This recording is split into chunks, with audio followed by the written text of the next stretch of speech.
嗱，好啦，我哋裝翻嘅時候咧，就當我哋買啦，或者我洗翻乾淨啦。記住入嘅時候咧，如果呢度有個黑膠圈，一定要推入去，推入少少，推到佢向上拉唔出埋都 OK。如果冇膠圈嗰啲咧，佢呢度有個碼嘅，個碼係扣死邊度咧？就係扣死呢度嘅啫。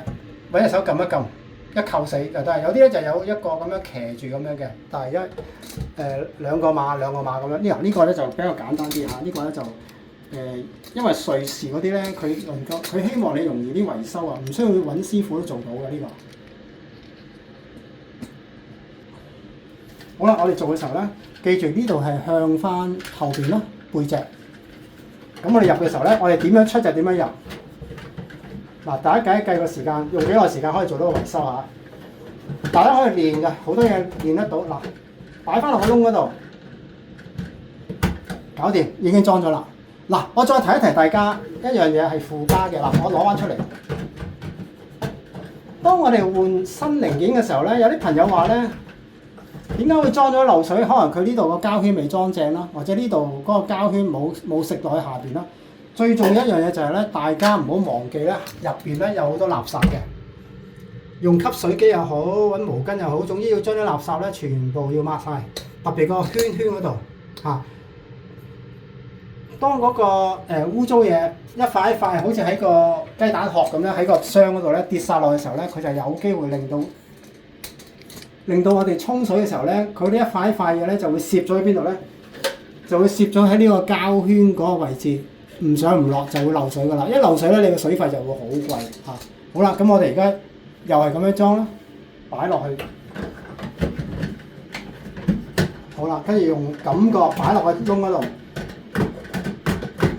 好啦，擺落去之後咧，又係睇翻呢度啦，揾隻手指輕輕一撳，搞掂。有啲咧就有個夾咁樣頂住嘅。好啦，我哋裝埋呢個，我哋叫做上水啦，上水閥。上水閥咧就係咁嘅啫。頭先就係咁樣。最緊要呢個咧係背住喺後邊嘅，咁我哋又咁樣啦。唔好心急，嗱呢啲位咪頂住嘅，咁我哋慢慢係啦，唔好心急。好啦，跟住咧就插落去邊度咧？插翻落呢個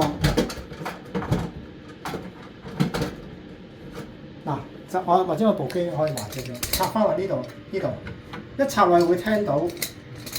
插翻落呢度，呢度有個好似有個袋咁嘅嘛，係咪？有個袋，我哋插翻落去。插翻落嚟之後，入咗之後未得㗎嚇，一定要聽到 click 一聲click 搞掂。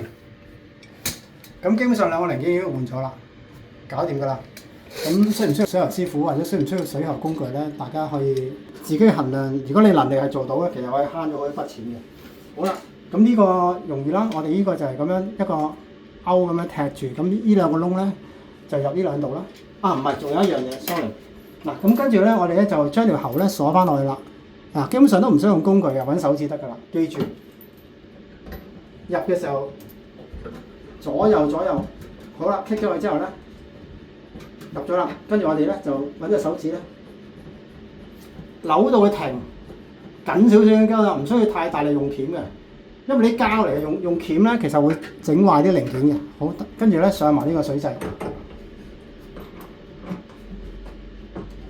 好啦，跟住好順嘅，基本上。好啦，跟住就開咗水掣㗎啦。開完水掣之後，我而家就唔開住嘅。而家大家聽到，好啦。跟住呢個咧，呢兩個窿擺落呢度啦。咁呢兩個勾咧就踢翻去呢個兩個窿仔嗰度啦。好，跟住呢個碼。撳翻落去，搞掂。好啦，跟住我哋上翻邊塊板咧，就係上翻呢一件啦，金塊形狀咯。咁就係呢兩個窿入咗先，呢度有兩個窿啦，擺翻落去。呢個出翻嚟。其實你大家睇翻個時間咧，換呢個零件咧唔係好耐嘅啫。如果大家唔需要擔心咧，呢個就跟翻個上下啦。頭先係。我哋點樣知道上定下咧？跟翻呢個水掣係咪？因為電線裝唔到噶嘛，所以唔會錯噶嘛。好啦，跟住我哋咧擺翻落去之後咧，我哋執翻嗰兩條鎖匙，就係呢兩條鎖匙啦。首先就係9點鐘方向啦，指住9點鐘方向，擺到最埋嘅時候，10鎖咗。咁即係呢個咧就3點鐘方向啦，呢度。務求呢度係0嘅，即係冇距離嘅。好啦，跟住咧呢個係鎖，呢個係插位鎖。嚇，跟住咧呢度有4點，呢4點咧就勾落邊度咧？就勾落呢度1點、2點、3點、4點。嗱，我哋勾嘅時候咧就係用個感覺啦，